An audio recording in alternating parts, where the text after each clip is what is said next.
Cold young millionaire only want find friend with benefit, until he met her on blind date. 5 minutes late, Ryan muttered to himself, checking his Rolex for the third time. The restaurant, an upscale fusion spot in Manhattan's Upper West Side, was buzzing softly with conversation. Ambient lighting gave everything a golden hue, and the gentle tinkling of cutlery against porcelain set an elegant, if somewhat stiff, mood. Ryan Shaw, young, wealthy, self-made, sat at a private table near the window, watching rain drizzle against the glass. His tailored charcoal suit and crisp white shirt made him look every bit the successful entrepreneur he was. Except, his face was set into a mild scowl, displeased by this trivial tardiness. He glanced up as he heard the click of heels on polished wood. There she was, approaching with a slightly apologetic smile. Alice Donovan, the name his friend and her coworker, Brandon, had given him. Brandon's exact words were, "She's not like the others you've met, Ryan. She's genuine." Ryan had rolled his eyes at that. In his experience, genuine usually just meant unaware of the game, and he rarely cared to elaborate the rules. But he was here, giving this a shot, mostly because Brandon wouldn't stop bugging him. Alice looked different from the women Ryan usually dated. She wore a simple navy dress that highlighted her slim figure without screaming for attention. Her dark brown hair fell softly around her shoulders, and there was a sort of natural beauty in her face, no excessive makeup, just a hint of lipstick and an honest, open look in her hazel eyes. "Hi," she said, slightly out of breath. "I'm sorry I'm late." The crosstown traffic was. 5 minutes, Ryan cut in, his voice low and flat. "I don't appreciate people being late." Alice blinked. "It was just a little traffic. I left early, but the cabs." He lifted a hand, a gesture to stop. "I don't like excuses. If this is already too challenging, we can call it a night." Alice's eyes narrowed. She pulled out the chair and sat down anyway. Something about his tone made her want to push back. "Is punctuality the measure of a human being's worth to you?" He leaned forward, studying her face. "I value efficiency, clarity. I have no interest in wasting time." Alice folded her hands in her lap, resisting the urge to walk out. Brandon said Ryan was a bit aloof, but she hadn't expected outright rudeness.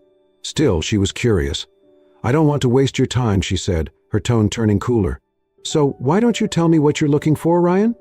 He nodded, as if he appreciated her directness. "Fine. I'm not here for romance or fairy tales. I'm not searching for a relationship with strings attached. I prefer a simple arrangement, no emotional entanglements, just companionship and physical benefits. A friend with benefits, if you will. That's what I'm looking for." Alice's jaw tightened. She had to be sure she heard correctly. "Are you seriously proposing that on a blind date? You don't even know me." He shrugged, the corners of his mouth turning down. "I'm laying all my cards on the table. I don't do love, Alice. It's a waste of effort and leads to nothing but pain. If that doesn't suit you, then feel free to leave."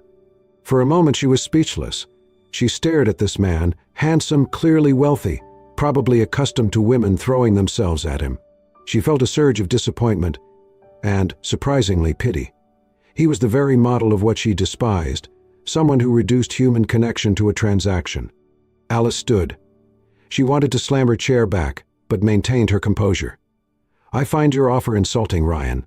If all you see in people is a means to an end, I want no part of it." She picked up her clutch. "I'll spare us both any more wasted time. Have a nice life." He watched her walk away, spine straight, shoulders set, not glancing back. Instead of feeling relief, Ryan experienced a flicker of something unexpected, regret, or maybe curiosity. Most women he proposed such arrangements to either got offended quietly and left, or tried to persuade him otherwise, or revealed their own interest in his money. Alice had stood her ground with pride and dignity. She'd looked disappointed in him, not intimidated. That was unusual, and it lodged in his mind, an uncomfortable thorn. Outside, Alice stepped into the cool autumn air. She was furious at him, at Brandon's misguided matchmaking. Yet beneath the anger, there was a knot of sadness. She sensed something broken in Ryan, something that made him treat others this way. She hated that she could even feel a pinch of compassion for such a jerk. She shook it off, determined never to see him again. Back at the table, Ryan sipped his sparkling water, staring out the window as the city lights blurred in the rain. He barely knew her, yet her reaction left a strange aftertaste. He told himself it didn't matter. He didn't need anyone's approval. Love was a sham, as he'd learned long ago. And yet, why did he find himself wishing he'd handled things differently? Ryan's penthouse overlooked Central Park. By all external measures, he was living the American dream, a rags-to-riches tech entrepreneur, having sold a startup at 28 for millions. At 32, he managed investments, enjoyed expensive suits and fine whiskey, but lived mostly alone, save for the occasional arrangement. The interior was minimalist, modern artwork, leather couches, and tasteful neutrals. But there were no family photos, no personal knickknacks. That night, Ryan found himself distracted. He scrolled through emails on his laptop, trying to ignore an odd heaviness in his chest. He remembered Alice's face when he'd proposed the Feb deal, shock, then anger, then that subtle sorrow. He didn't like that look. It reminded him of the shame he buried deep inside, the hurtful memories of his past. He replayed scenes from years ago, too quickly to stop them, his parents' vicious divorce, the girlfriend in college who laughed when he said, "I love you," responding with, "Show me the money first." He'd been burned, and he'd promised himself never again. It was easier to keep it simple, treat relationships like business deals, less messy. Meanwhile, several blocks downtown, Alice's apartment was a warm, cozy studio filled with plants, books, and handwritten notes pinned to a bulletin board. She worked in nonprofit marketing, helping raise funds for educational programs in underprivileged communities. She valued empathy and kindness, traits she tried to live by since childhood. Growing up in a small Ohio town, she lost her first serious boyfriend in a car accident at 20, a tragedy that taught her the fragility and preciousness of genuine love. She refused to settle for anything less. Sitting at her small desk, Alice tried to focus on a grant proposal that needed final touches. But her mind drifted to Ryan. She was angry at herself for thinking about him at all. Still, he was so unapologetically cold it made her wonder. What made a man like that? Had he ever truly cared for anyone? Her friend and co-worker, Melanie, called. "So how was the date with that mysterious millionaire Brandon set you up with?" Alice snorted. "Disastrous. He basically asked me to be his casual hookup within 5 minutes." "Oh God, what a creep," Melanie said. "I'm so sorry. Are you okay?" "I'm fine. Just annoyed." He was so hollow. All money, no heart. Alice's voice softened on the last words. She tried to forget him, focusing instead on the kids who would benefit from the upcoming literacy campaign she was spearheading. That was real. That mattered. Ryan's phone buzzed with a text from Brandon. "Dude, what happened?" Alice said it didn't go well.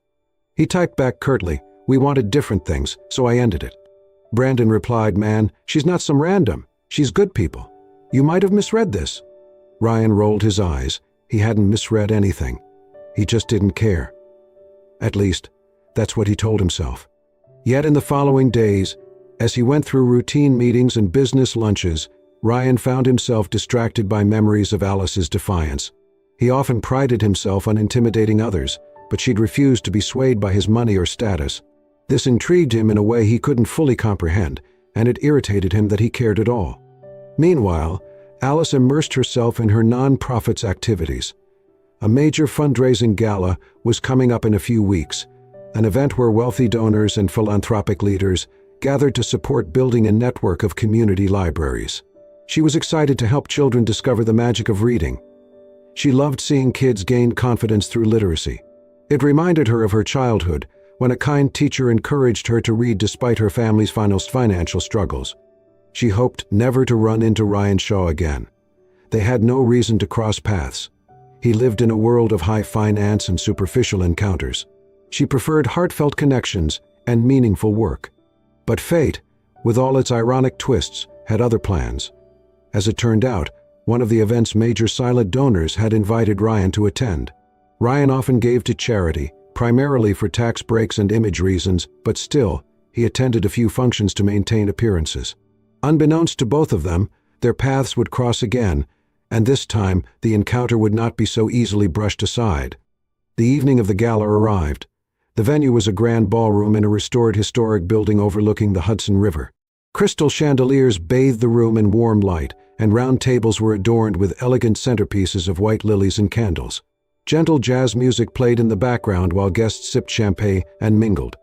Ryan stood near a display of children's artwork, drawings made by the kids who would benefit from the libraries.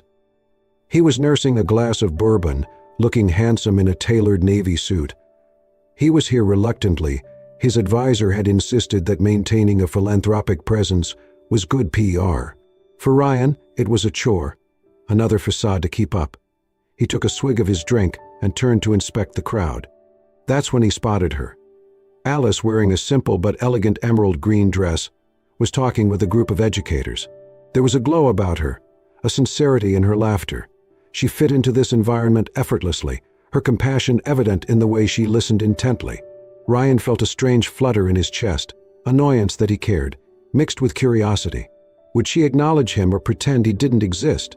Alice eventually noticed him from across the room. She stiffened.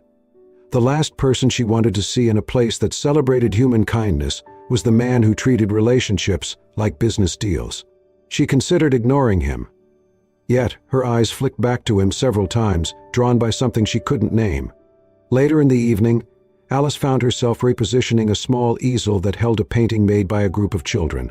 Suddenly, Ryan appeared beside her, as if materializing from the crowd. "Surprised to see you here," she said, trying to keep her voice neutral, but unable to hide her suspicion. Ryan inclined his head. "I'm involved in various charitable activities. I donate to this foundation every year." Alice looked up at him, arching an eyebrow. "For the tax write-off, I'm sure." He sipped his drink. "Does it matter why I do it, as long as the children benefit?" She frowned. "Motives matter. Genuine support versus buying an image. It affects how you engage, how you respect the beneficiaries."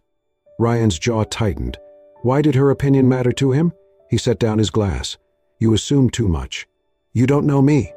"And you don't know me," Alice countered, holding her ground. "Yet you asked me, a complete stranger, for a no-strings physical arrangement as if I was a commodity." He winced internally at the memory. "I was direct. I see no point in hiding intentions. Most people appreciate honesty." Alice shook her head, her voice lower, sadness threading through it. "That's not honesty, that's cynicism. You see relationships as transactions. I believe in connections that mean something, that help us grow. Isn't that what we're all doing here tonight, trying to give meaning to something bigger than ourselves?" He stared at her, momentarily speechless. She turned away to help a child who had just arrived with a volunteer, an 8-year-old boy shyly presenting his handmade bookmark to a donor. Ryan felt odd. Alice's words hit him deeper than he expected. He left the conversation and wandered through the ballroom, but her voice echoed in his mind. An hour later, when a silent auction commenced to raise funds for the libraries, Ryan watched as Alice introduced the items with genuine enthusiasm. One piece in particular, a college of children's drawings, caught his attention. Without hesitating, he placed a high bid. When his name was announced as the winner, Alice looked at him from across the room, perplexed. After the event, when most guests had left, Alice stayed behind to help tidy up. She was surprised to find Ryan lingering near the stage, holding the college wrapped in protective paper. "You bought that," she said quietly, approaching him. He shrugged. "It's going to my office. The kids put effort into it." She studied his face. Was this another calculated move? Yet his eyes seemed softer tonight. "Thank you. The money will help fund a reading corner for the new library." Ryan nodded. Silence stretched between them. Finally he spoke, his tone more subdued. "I may have been rude at our first meeting. I apologize. That was not the right approach." Alice folded her arms. She wasn't sure what to believe, but at least he acknowledged his wrongdoing. Apology accepted. "But if you think a simple sorry makes it all better." He raised a hand. "No, I don't expect that. I just want you to know I realize I crossed a line." He hesitated, then added, "Your work here, helping these kids, it's commendable." Alice felt her defenses waver. She appreciated his acknowledgement, but wouldn't be easily convinced. Still, tonight he had shown a slightly different side, less arrogant, more willing to meet her eye. These children deserve every chance. That's why I'm passionate about it. I lost someone once who loved learning and teaching me that knowledge and empathy matter more than wealth. Ryan's expression flickered, as if he recognized pain behind her words. He wanted to ask more, but it felt too personal. They parted ways with a polite nod. As Alice headed home, she found herself reevaluating Ryan. He was still a mystery, but maybe not just a hollow shell. Perhaps there was a crack in that armor. Ryan walked out into the crisp night air, feeling strangely unsettled. He didn't often care what others thought of him, yet Alice's judgment weighed on him. For the first time in a long while, he considered that perhaps he had been wrong in how he approached relationships. The thought was uncomfortable, but not entirely unwelcome. Over the next few weeks, life moved on. Ryan was busy finalizing a major real estate investment deal, while Alice continued working on educational initiatives. Yet, fate seemed to enjoy throwing them into each other's path. They ran into each other at a local coffee shop near Alice's nonprofit office. Alice was reviewing a marketing campaign over an almond latte, and Ryan stepped in, phone to his ear, ordering a black coffee. They recognized each other, exchanged a brief nod. The next time, it was at a community workshop where volunteers trained to read to children at a local shelter. Ryan had been invited by a business associate who supported the same cause. He hadn't expected Alice to be one of the lead organizers. When he saw her explaining the importance of interactive reading, he lingered at the back, fascinated by her passion. After the workshop, Ryan approached her. "I seem to be stumbling into your world more than I expected." Alice gave a slight smile. "The philanthropic world is smaller than you think. Good to see you being more involved." He noted the teasing note in her voice. "I'm here purely because a partner asked me to attend." The words came out too sharp. When her face fell, he regretted it. But he amended, "I have to admit, the session was enlightening. I never thought reading aloud could make such a difference." She studied him, trying to read between the lines. Was that a genuine compliment? It can. A caring adult who reads to a child can spark a lifelong love of learning. It changes their future. Ryan nodded slowly. He recalled his own childhood, absent parents, a quiet home, and the way he taught himself from borrowed library books. He'd forgotten how comforting the act of reading could be. They talked more that day, about the kids, about how funding was shaping up for the libraries, and about the importance of mentorship. Alice was pleasantly surprised by his attentiveness. He asked questions, real questions, not superficial ones. For a moment she allowed herself to see him as more than just the man who'd offended her weeks ago. However, the tension between their values remained. Ryan's cynicism about love and deep emotional ties was still there, lurking beneath his attempts to be cordial. And Alice, though warming slightly, maintained her guard. It came unexpectedly. Ryan decided to test the waters, to see if Alice might be open to something non-committal now that he'd shown some goodwill. They were sitting at a quiet corner of a bookstore cafe, a neutral ground after he'd asked to learn more about the reading materials she recommended for the library kids. He looked at her over his espresso. "We've been getting along better lately," he ventured, his voice measured. "I know we started off on the wrong foot, but I find your company enjoyable. Maybe we could spend time together outside these events. Just keep things light, fun." Alice's eyes narrowed. "What do you mean by light? Are you suggesting something like that first night again?" He held up his hands. "Not exactly. I'm just saying I'm not interested in the whole romantic entanglement, the so-called love story. But I appreciate you, and maybe we could." She cut him off, anger flaring. "Ryan, have you learned nothing? I told you I won't accept anything less than respect and sincerity. I'm not going to be your casual pastime because you're too afraid to trust someone." He stiffened. "Afraid? I'm just being rational. Love is a risk that rarely pays off. Friendship, mutual enjoyment, those can be simpler." Alice stood, her voice shaking with frustration and disappointment. "Stop reducing human connection to transactions. What we're doing for these kids. Don't you see it's all about trust, hope, compassion? If you can't even open yourself to the possibility that real feelings matter, we have nothing more to say." She grabbed her coat and left, leaving Ryan feeling as though he'd just taken a step backward. He had meant to be careful, but he ended up insulting her again. Her words "afraid to trust" echoed in his mind. Was he afraid? That night, alone in his penthouse, Ryan couldn't focus on work. He gazed at the children's college he had bought at the gala. He remembered a little boy's shy smile. The world Alice inhabited was foreign to him, full of caring and risking one's heart. Was he truly missing out, or was he protecting himself? For Alice, this was a breaking point. She had begun to see potential in Ryan's kindness, but his reluctance to value genuine emotional connection hurt her. She didn't need a casual fling. She needed someone who believed that love, even with all its risks, was worth trying for. A week passed with no contact. Alice focused on the literacy program's next phase, building a pilot library in a low-income neighborhood. The blueprint was ready, and the nonprofit needed a substantial donation to make it happen. She tried other avenues for funding, but the economy was tight, and donors were cautious. She refused to consider asking Ryan for help. She wanted no favors from someone who didn't respect the value of true connection. But life had surprises in store. Brandon, the mutual friend who'd arranged the blind date, approached Ryan about the library project. Brandon worked in a consulting firm that had partnered with Alice's nonprofit, and he knew the struggle they faced.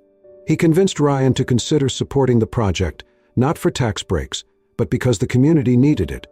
Ryan at first resisted, remembering Alice's angry departure, but something nigged at him. He'd attended those workshops, seen the kids' faces. He understood, at least intellectually, that this library could change lives. And a quiet voice inside him whispered, "Maybe this is your chance to show Alice you're capable of more than self-interest." He arranged a meeting with the nonprofit's board. At first they were wary. He had a reputation as a tough negotiator. But he surprised them by offering a sizable donation with minimal conditions. News reached Alice through the organization's director. She was stunned. Why would Ryan help now? The next time they crossed paths was at a construction site where the future library would stand. Alice came to inspect the ground. To her surprise, Ryan was already there, speaking with the construction manager. He wore a casual blazer, not his usual power suit, and something about his posture seemed different. She approached cautiously. "I heard about your donation. Thank you. It means a lot to the community." Ryan turned, hands in pockets, looking earnest. "I did it because I believe in the cause," he said, and to his own surprise, he found that he meant it. "I know you probably think I'm doing this for show, but I thought about what you said. Helping these kids is worthwhile. I want to be part of that." Alice searched his face. She saw no hint of condescension. Maybe he had changed, at least a little. "I'm glad," she said quietly. "The library is going to make a real difference." They stood there, the bustle of the city around them, sharing a moment that felt almost peaceful. Slowly, over the following weeks, they spent more time discussing project details. Ryan asked about the kids, the curriculum, how reading would be encouraged. He volunteered to help secure a supplier for laptops. He listened when Alice explained the importance of reading mentors. Every interaction chipped away at the wall between them. Alice began to trust that Ryan's interest wasn't just an act. She saw glimpses of a man who cared, someone who'd been hurt and was afraid, but who wanted to find another way. And Ryan, for his part, found that he enjoyed these conversations more than any casual fling. He admired Alice's strength, her moral clarity, and her refusal to compromise on what mattered. They grew closer. One afternoon, after touring a completed section of the library's interior, they ended up at a small diner nearby. Over burgers and fries, simple comfort food, they talked about their pasts. Alice confessed her old heartbreak, losing her first love to tragedy. She explained why she cherished love so fiercely, because she knew how easily it could be lost and how precious it was. Ryan listened, shaken by her honesty. He told her, haltingly, about his parents' bitter divorce and the ex who only wanted his money. He admitted, "I got scared of loving. Easier to have no strings, no pain. But I see now that's just fear talking." Alice reached across the table and squeezed his hand. "Fear is normal, but don't let it steal all the good things in life." This moment brought them close to something like understanding, maybe even the start of love. But their bond would face one more test. Just as the library project neared completion, a crisis struck. Ryan's business partner, Philip, who hated the idea of wasting resources on charity, confronted him. Philip threatened to pull out of a major real estate deal if Ryan didn't divert funds back from the nonprofit. The ultimatum was clear: choose profit or philanthropy. Ryan was torn. He'd always chosen profit in the past. But now this library wasn't just a tax break. It was a promise to the community and to Alice. If he gave in, he'd betray the trust he was building. If he refused, he risked losing millions. He met Alice that evening at the library site, where she was helping organize books donated by local schools. The building had the scent of fresh paint and wood polish. Children's murals were being painted on the walls. It felt hopeful, alive. Alice saw the tension on his face. "What's wrong?" He told her about Philip's threat. Her heart sank. "What will you do?" Ryan looked around at the newly installed shelves, the reading corners filled with bright beanbag chairs. He thought of the kids waiting to discover their favorite storybook. He turned to Alice, voice resolute. "I'm not pulling out. Let Philip leave if he wants. This project matters more." Tears sprang to Alice's eyes. She saw this was a turning point for Ryan. He was risking substantial financial gain for something he believed in, and for someone he cared about. In that moment, a gust of wind blew through the open doors, as if sealing his decision. Alice stepped closer. "Thank you," she whispered, "for choosing what's right." Ryan's heart pounded. He realized he wanted her to know he wasn't just doing this for her approval, but because he believed in it now. "I'm tired of living behind walls," he said softly. "I've watched you trust, care, and I see the strength in it. I want that too." They stood there, the late afternoon sun slanting across the half-finished library floor. Ryan reached for Alice's hand. She didn't pull away. Instead, she smiled through her tears and leaned in.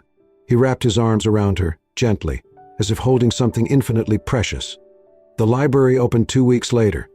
The ribbon-cutting ceremony was a modest affair, with local families, teachers, donors, and a handful of press in attendance. Ryan stood beside Alice as a group of children lined up at the door, excited to enter a place that promised stories and adventures.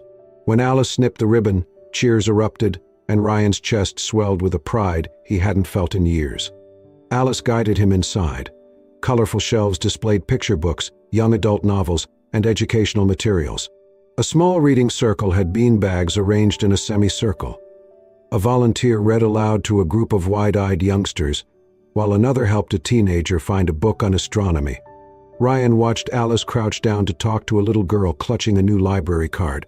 The girl asked shyly, "Can I take this book home?" Alice explained how borrowing worked, smiling gently.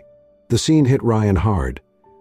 This was what all the fuss was about, changing lives one book at a time. A reporter approached, asking Ryan about his involvement. He responded honestly, "I believe in what this library stands for. It's about giving kids a chance to dream, to learn, to imagine a better future. I'm proud to be part of it." Later, as the crowd thinned, Alice and Ryan found a quiet corner near a window that overlooked the neighborhood. A soft autumn breeze drifted in. They stood side by side, shoulders touching. "You did something incredible," Alice said. "These children will remember this place their whole lives." Ryan smiled. "We did it. You inspired me." She turned to him, eyes shining. "It's not just about the library, is it? You've changed." He nodded, taking her hand. "I've learned that love, care, and risking your heart doesn't mean you'll be weak. It can make you stronger. I was wrong to think otherwise." They walked outside, strolling down the street. The afternoon light was warm on their faces. He offered her his arm and she looped hers through it. They passed a mural where children had drawn flowers, books, and rainbows. The air smelled of distant food trucks and city life. Over the following weeks, Ryan and Alice spent more time together, dinners at small family-owned restaurants, walks in the park, evenings discussing novels and history. Ryan found he enjoyed not having his guard up. Alice showed him how trust could be built, one honest conversation at a time. On a crisp Saturday afternoon, they ventured out of the city on a short road trip to a nearby orchard. This time the weather turned suddenly bad, heavy rain, a flat tire, and they had to take shelter at a tiny roadside motel. Instead of frustration, they laughed at their predicament, sharing stories of childhood mishaps over hot chocolate from a vending machine. In that cozy, unplanned moment, Ryan admitted softly, "Alice, I love you." She looked up, surprised but delighted. "You're sure? Love is no small word." He took her hands in his. "I'm sure. I used to think love was a liability. Now I know it's what gives life meaning. Meeting you, seeing your integrity, changed everything." Alice's eyes welled with tears of joy. "I love you too, Ryan. I always believed you could open your heart if you gave yourself the chance." They kissed, a tender, warm embrace that tasted of sweet cocoa and hope. Outside, the rain pattered on the roof, but inside, they built their own shelter of trust and love. Back in the city, as autumn gave way to a bright, crisp winter, their relationship deepened. Ryan made changes in his business, incorporating social responsibility into his ventures. He invited Alice to share her perspective, to help identify causes that needed support. He learned to value compassion not just as a marketing ploy, but as a guiding principle. Alice, for her part, found renewed faith in people's ability to change. After losing her first love, she never imagined she could find someone who would truly respect and cherish her values. With Ryan, she discovered that even the most guarded soul could learn to love again. On a quiet evening, as they strolled through a holiday market in Bryant Park, surrounded by the scent of pine and cinnamon, Ryan stopped at a small jewelry stall. He picked out a simple ring, a delicate band set with a tiny emerald that matched her eyes. Under twinkling lights, he knelt down, heart pounding but sure of himself. "Alice, will you build a future with me? Marry me?" She laughed, tears of happiness streaming. "Yes, Ryan, of course." They embraced as skaters glided across the nearby ice rink and vendors called out cheerful greetings. The city that once felt so cold to Ryan now shimmered with warmth and possibility. Their story comes full circle, from a cynical proposition on a blind date to a love that blooms against all odds. It shows that with patience, honesty, and courage to overcome past wounds, even the most guarded hearts can learn to love and trust again. In a world that often measures worth in wealth and convenience, Ryan and Alice chose compassion, vulnerability, and genuine connection. Their journey reminds us that true love isn't about avoiding pain, it's about finding someone worth risking your heart for. If this story touched you, please consider subscribing to the Soul Stirring Stories channel. Your support will help us continue to bring you heartfelt, inspiring tales that celebrate the transformative power of love and hope. Thank you for watching.